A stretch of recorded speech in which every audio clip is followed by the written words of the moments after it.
சற்று முன் கிடைக்கப்பெற்ற மிக மிக முக்கியமான செய்தி ஒன்று கிடைக்கப்பெற்றுள்ளது. 2026 சட்டமன்ற தேர்தலில் தமிழக வெற்றிக் கழகம் 234 தொகுதிகளில் தனித்துதான் போட்டியிட உள்ளதாகவும், தற்பொழுது ஆதரவுகள் அனைத்தும் தமிழக வெற்றிக் கழகத்திற்குத்தான் கிடைப்பதாகவும், முதலாவது ஆண்டிலேயே சுமார் 20% விழுக்காடு தமிழக வெற்றிக் கழகத்திற்கு ஓட்டு வங்கி அதிகரித்திருப்பதாகவும், அதிமுகவின் சில முக்கியமான நிர்வாகிகளும் முன்னாள் மாவட்ட செயலாளர்களும் பெரும் படையுடன் தமிழக வெற்றிக் கழகத்தில் இணைந்து வருவதாக தகவல்கள் வெளியாகியுள்ளது.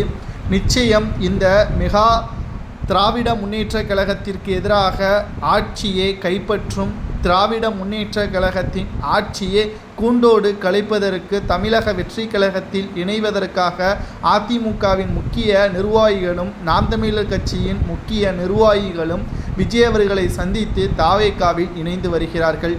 பலரும் விஜய் அவர்கள் நிச்சயம் ஆட்சி பொறுப்பேற்ற முடியாது என்று கூறி வருகிறார்கள்.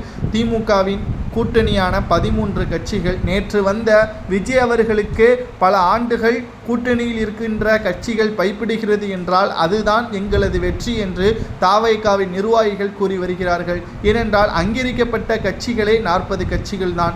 அந்த 40 கட்சிகளும் தாவேகாவை பார்த்து பயப்படுகிறது என்றால் நிச்சயம் திராவிட முன்னேற்ற கழகம் மிகப்பெரிய அளவில் விஜய் மீது பயம் இருக்கிறது என்பது வெட்ட வெளிச்சத்தில் வந்துவிட்டது. மக்கள் என்றைக்குமே துரோகிகளுக்கு ஓட்டுக்களை போட்டு வெற்றியடைய வைக்க மாட்டார்கள்.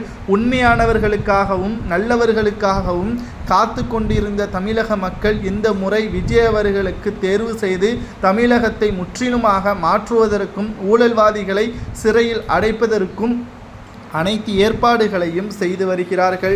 சரி, வேட்பாளர்கள் யாரெல்லாம் எப்படி நிறுத்தப் போகிறார்? 234 தொகுதி என்றால் பல கோடிகள் செலவாகுமே.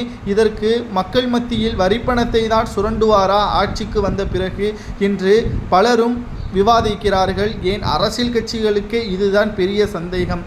ஆனால் தமிழக வெற்றிக் கழகம் ஓட்டிற்கு பணமும் கொடுப்பதில்லை, வேட்பாளர்களிடம் இருந்து பணமும் வாங்குவதில்லை. குறிப்பாக சொல்ல வேண்டும் என்றால் ஒவ்வொரு தொகுதிகளிலும் படித்தவர் மற்றும் அப்பகுதியில் உள்ள நன்கு அறிந்தவர்களுக்கு மட்டும்தான் வேட்பாளர் சீட்டு ஒதுக்கப்படுவதாகவும், இதன் மூலம் கிடைக்கக்கூடிய வெற்றி வாய்ப்பை தான் நாங்கள் வெற்றியாகவே கருதுகிறோம் என்றும் விஜய் அவர்கள் தெரிவித்திருக்கிறார்.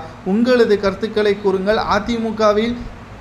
திமுகவிற்கு எதிராக தமிழக வெற்றிக் கழகத்தில் இணையக்கூடிய நிர்வாகிகளை வரவேற்கலாமா என்பதை கூறுங்கள்.